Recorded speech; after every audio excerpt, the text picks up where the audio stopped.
Todo empezó porque yo hice un pacto conmigo mismo de que cuando murió mi mamá, yo iba a cambiar, iba a odiar a todos quienes se cruzaran en mi camino. Y así fue, así fue. Yo decidí ser muy rebelde y ser muy violento. Me encantaba ver sufrir a la gente, pegarle, era muy violento. A veces lucho constantemente con eso. Pero no, ya no. Bueno, muchas veces estuvimos, estuvimos a punto de matar a 2 personas en unas peleas. Nosotros con los punkies éramos un grupo así como de choque contra nazis, contra los frailes. Nos gustaba pelear, hacíamos peleas 3 veces por día, intencionales. Salíamos a buscar peleas a la calle. Tenía que usar mis trucos, mi arma, entrenarme a los callejeros así, y me di cuenta que la influencia de la vida punk va más allá de ser violento. Creo que son pactos incluso hasta con el diablo. Hay grupos anti-Dios que lo insultan y blasfeman a cada momento, hay canciones anti-Dios, y todas las personas que están involucradas en ese movimiento son personas heridas,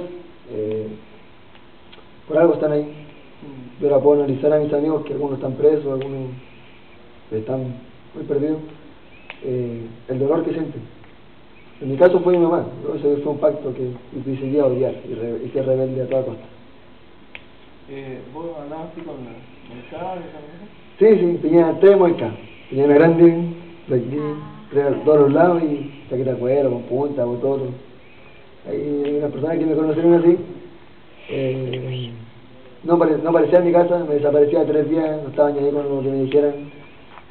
Me hablaban de Cristo muchas veces, yo, chao, no estoy ni ahí con tu Dios, y me digas. Eso se puede cambiar, o sea, cuando tú estabas metido en una filosofía, en una forma de vida así, usted está muy clarito en lo que cree. ¿Cómo se puede cambiar? Es difícil. Yo siempre cuando insultaban a Dios, en las canciones, las tocatas que hacíamos en la Ocupa, yo callaba. Cuando cantaban cosas con Dios, anti Dios, yo me callaba, porque tenía temor de Dios. Tenía temor de Dios y prefería no callar. Algunas veces lo hice, pero preferí callar, porque sabía que había algo que me podía suceder mal. ¿Qué consejo le darías a un ateo? ¿Ateo? Que crea en Dios, que crea en Dios, y les doy mis razones. Yo a muchos chicos les digo, como al caso de ayer hablamos, que me encanta confrontar a las personas que insultan a Dios, y pido a Dios que me dé las palabras exactas para callarlo. O sea, vos podrías decir a esas personas que hablen lo que hablen, ¿tú estás seguro de que existe? Sí. ¿De que es real? Porque sí, fue un cambio en tu vida, o sea, ahí está la prueba. Es más que eso, ¿no? Yo voy al hueso, así como... esa fue mi frase que Dios me dijo un día, y si el Big Bang creó la Tierra, las partículas de la Tierra, y se han demorado muchos años en tratar de investigar cómo se creó algo físico, entonces tú, ateo, explícame cómo se creó tu espíritu, cómo se creó tu alma, cómo una explosión va a crear eso invisible. Y se me quedan callados. Entonces, ¿qué es ahí nomás? Si usted piensa que viene del mono, pensáis como mono, pero yo, ¿y de dónde viene el mono? Y ahí le empiezo a confrontar y trato de callarlo porque no me gusta que exista nadie. Pero todo eso fue porque empezaste con un cambio profundo. Ahora, Miguel, no sé si quieres intervenir.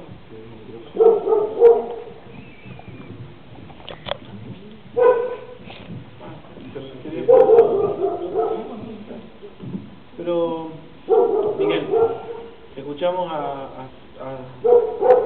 a Seba, que él decía que quería ser parte, sentirse aceptado por un grupo y por eso se metió en cosas malas.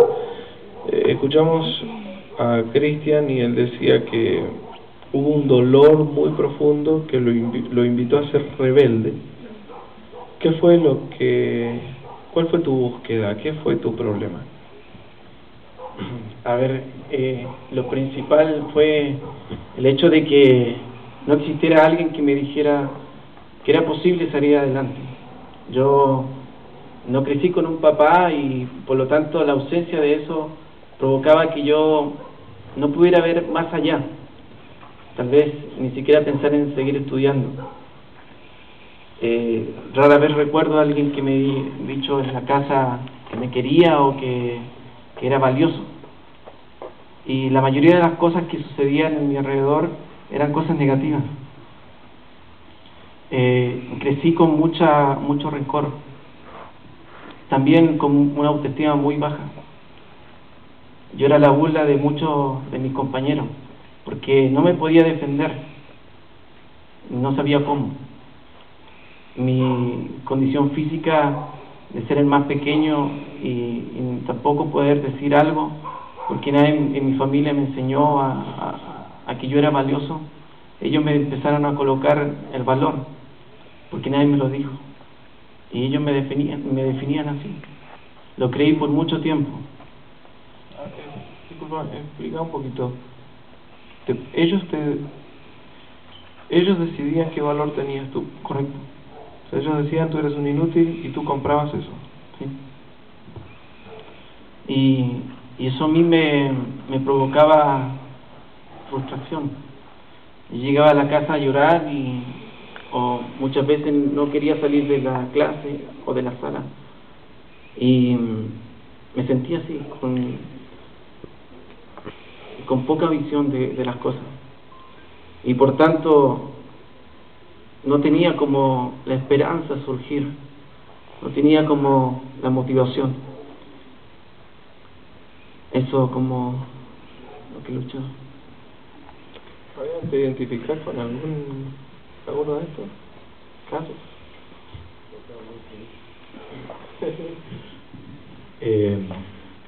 La verdad que me identifico un poco con la parte de la violencia de Cristian, lo entiendo.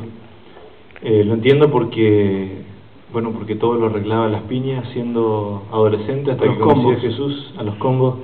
Claro. Y yo siempre digo que la gente muchas veces no sabe, pero cuando pasan algunas cosas así que a mí me enervan, yo cierro los puños y a veces los presiono tan fuerte, pero como él dijo, llego hasta ahí nomás. Estuve más de una vez a punto de, lo que más me molesta es la injusticia. Entonces cuando se genera una injusticia, no te puedo explicar lo que es, pero es algo indescriptible. O sea, hay una lucha interna profunda. Creo que le contaba al Pato o a Esteban que hace muy poquito atrás iba en una micro de Talagante a Peñaflor, y subieron 3 hombres y había una chica sentada atrás, una señora joven, y uno de los 3 lo empezó a molestar a la señora, y yo dije, a este lo boxeo.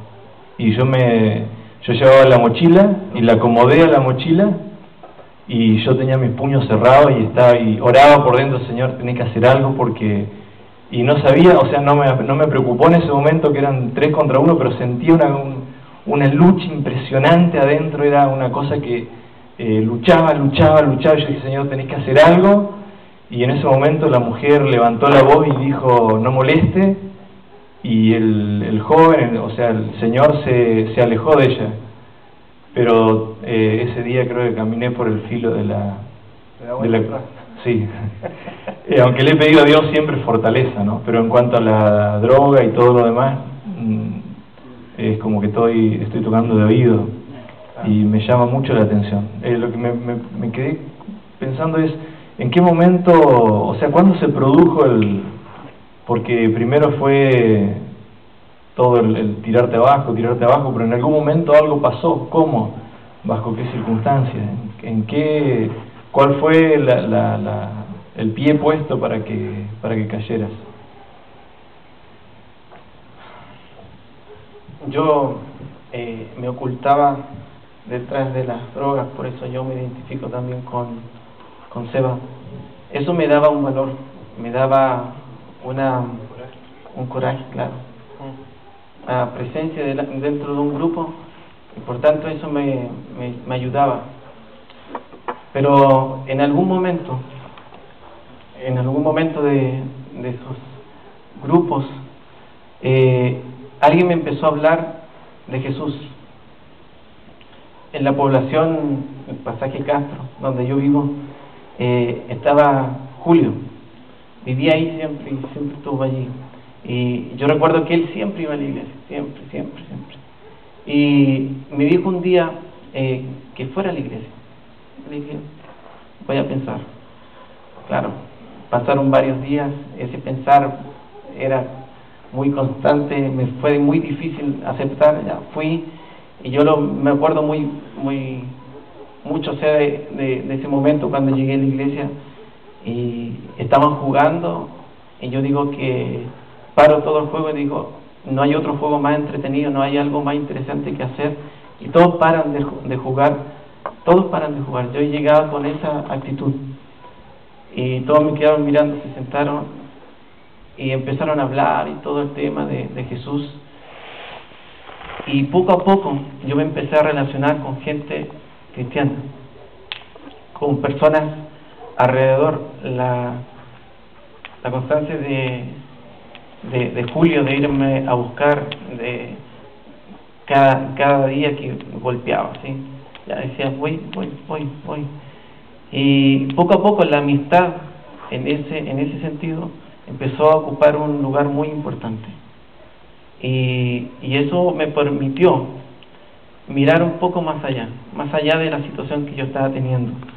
En ese entonces apareció la iglesia y varias personas que me empezaron a decir lo importante que era, que yo era capaz, palabras muy afirmativas, muy positivas, que yo no estaba acostumbrado a escuchar, y eso me empezó a hacer clic, a revertir totalmente. Entonces yo decía, esto me gusta, esto es lo que yo necesito.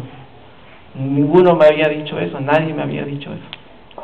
Y cuando me empezaron a decir que Jesús me amaba, que me aceptaba tal como era, eso me sorprendió. Y eso me permitió, me motivó de una forma a decir, Él tiene una causa por la cual Él vino por mí y yo quiero seguirla. No tengo otra forma para satisfacer ese poco valor que yo tengo, sino a mirarle a Él y ver que Él dio todo por mí, que yo soy muy importante, por eso Él murió por mí, y eso a mí me dejó loco. Seba, ¿tú viviste alguna circunstancia así de sentirte menos, sentirte disminuido, algo similar a lo de Miguel? ¿Tuviste? Sí, yo nunca recibí de mis padres el que me dijeran, hijo, tú tienes que estudiar, tú debes ser un profesional, y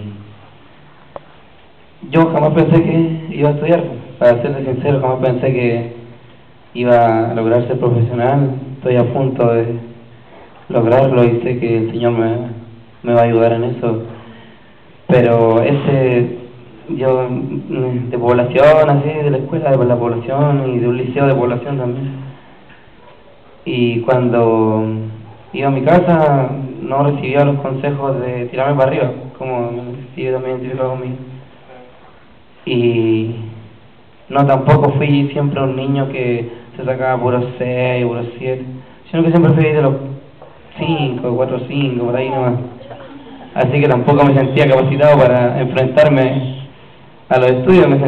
Tenía una mentalidad mediocre a futuro, y esa mentalidad mediocre iba creciendo con los malos consejos y los malos hábitos que estaba tomando como joven.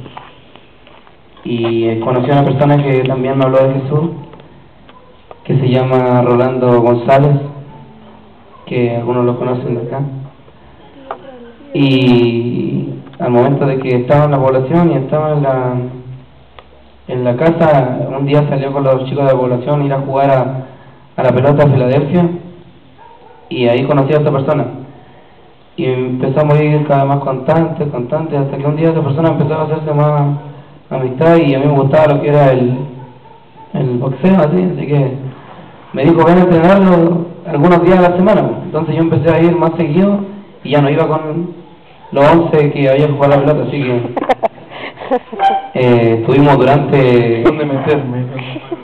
Voy para allá. Aprovecho. Empecé a ir.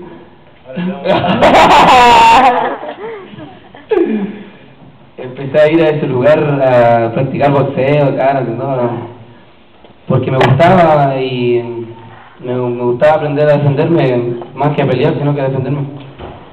Y empezó a hablarme de Jesús cada vez que iba, y cómo era la cosa de la población. Y yo seguía con esa vida allá, y seguía con mi vida en la casa. Entonces iba allá y esa persona me tiraba para arriba y yo decía, ¿tú puedes llegar más allá? Entonces yo decía, pero ¿cómo Dios va a aceptar a una persona que roba, que es drogadicta, que miente a sus padres? Entonces ese era el concepto que tenía de Dios. Y cuando él sacaba el tema de Jesús, yo me iba a hablar de Dios ya. Yo sé que algunos de acá se sienten así, ya van a hablar de Dios ya. Y yo me sentía así porque...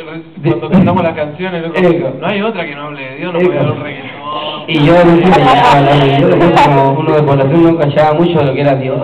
Dios, lo tiene como... Pero no entendía lo que era una relación con Dios, que lo que era aceptarle como su Salvador y que Él podía cambiar la historia de mi vida.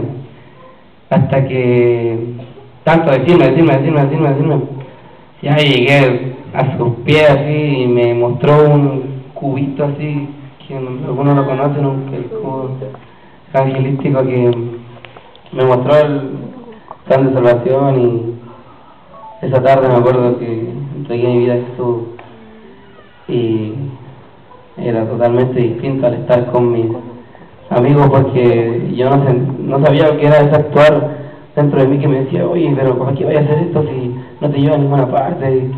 Pero era el Espíritu Santo que me remecía yo a hacer algo malo. Ya tenía un apoyo y empecé a luchar contra esto, y cuando iba a la otra persona, ¿y cómo te has sentido? No sé, mejor, pero sigo haciendo cosas malas. Pero fue un proceso no fue inmediato, era un proceso de ir haciendo cambios. Y voy a contar algo puntual que me pasó, que yo conocí al Señor en mayo del 2007, un 17 de mayo del 2007, y en ese año empecé a ir a la iglesia, o con el grupo jóvenes de allá, y empecé a ir a algunos campamentos, pero ya después como que estaba tibio, así como que iba a la iglesia y igual de repente me pegaba sus pititos, pero un día ya, me acuerdo que ese 2007 pasó el año más o menos como hasta noviembre yendo al grupo joven y todo, aprendiendo de Dios, pero tuve una decaída de caer nuevamente a la fiesta, a la droga, a salir en auto, y ese tiempo el Señor me tocó fuertemente, que tuve un accidente automovilístico. Tuve un accidente que nos volcamos, íbamos 11 personas en ese jeep, y saliendo de una disco el año nuevo del 2007, recibiendo el 2008, en una curva marcó mi vida. Me acuerdo que fueron unos segundos que cuando cierro los ojos y trato de acordarme, me acuerdo, pero muy bien, y más o menos fue así como que te pescaran entre astas, así te remetieran en una vuelta que daba el auto, y hasta que paró todo así. Y a mí lo que se me vino a la mente fue cuando se ha visto en una novela, cuando se da vuelta un auto y después ¡pum!, explota, y a mí se me vino, y yo dije, va a explotar, y todos corrimos, y uno medio, lo que recuerdo es que el auto chocó contra la vereda y se desprendió del suelo en la curva, y todo al caer, como el auto iba en el aire, se pegaron un cabezazo, y yo choqué con una guata, me acuerdo, pero pegué hablando y nos dimos vuelta a veces. Así que cuando salimos, iba mi mejor amigo ahí en el auto, con dolor de guata. Entonces yo pegué con una guata con la cabeza. Entonces, como íbamos varios dentro del auto, entonces eso hizo que no nos pudiéramos hacer así dentro del auto, sino que era más poco lo que nos movíamos al girar del auto. Iban 32. No, íbamos 11, ¿verdad? Y yo, había una niña que más o menos me gustaba adelante. Iba sentada adelante y yo me iba a ir adelante sentado. Y mis amigos me llamaron y me dijeron, no, anda acá con nosotros, y me fui a la parte de atrás. Y la parte de adelante del auto, me acuerdo que se abolló así, pero la niña voló. Menos mal que voló y después se apoyó esa parte al girar. O sea, yo hubiera ido ahí, no hubiéramos salido volando, pero no estaría aquí contándole esta historia. Y me acuerdo que ya pasó otra cosa, miré a mi amigo, tenía un moretón, pero porque el cabezazo que nos pegamos, o sea, yo no choqué con el cabezazo, pero él sí, y tenía un chichón que parecía, no sé, un boloco, así. Y fue cerca del hospital, fue como a 200 metros del hospital el accidente. Y nos llegamos caminando al hospital, pues, llegaron a la ambulancia, pero nosotros íbamos caminando. Y yo me acuerdo que volteé así caminando, y miré el auto, y era un auto, me lo destruyó así, pero no servía para nada, y estaba con la rueda hacia arriba el auto encima. Entonces llegamos al hospital y, usted hizo lo del accidente, sí, pero ¿cómo te lo ocurre estar así? Nos pusieron una cuestión en el cuello, tiraron para atrás, una camilla, fue un proceso. Y quedamos mirando así, me acuerdo que eran las 6:30 de la mañana, así justo, y miraba atrás el reloj y dijeron, ya ahora tengo el número de sus casas porque vamos a llamar a sus mamás. Y yo me sentía ahí, pero mal con el daño que le iba a hacer a mis padres, y en ese momento me encendió recién, después de haber tocado fondo, pensé en el Señor y le dije, ¿qué estoy haciendo? Estaba tan bien aprendiendo y ahora hasta dónde llegué, hasta dónde pude llegar. Salí del hospital, llegaron mis padres y yo se me pasaba por la mente de cuando vean el auto, ¿qué van a imaginar? Porque el auto estaba, pero y antes del hospital, entonces ellos pasaban primero por el auto y después llegaron al hospital, entonces y llegaron, me abrazaron y me di cuenta del daño que le había hecho. Quedé con una cicatriz en la espalda de unos vidrios solamente, y esa fue la única consecuencia de ese accidente, de ese pecado que me alejó el Señor. Y al otro día que